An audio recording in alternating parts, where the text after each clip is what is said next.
Open your eyes and look at what you did! Look or I'll cut your eyelids right off your face. Where the hell you been? Crime scene? What about these? The hotel cokehead murders, this dealer and the girl. Oh. Well, this Hallmark-looking couple didn't die by the hands of a professional. No, it's just child's play. Messy work, all that blood on the walls looks like a finger painting. You give me the fucking creeps, you know that, Dexter? Yeah, I know. Sorry about that.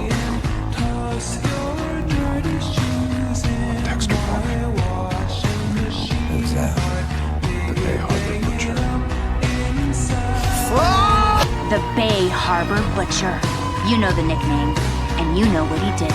Dismembered his victims, bagged the bloody bits and hefties, and tossed them in the bay.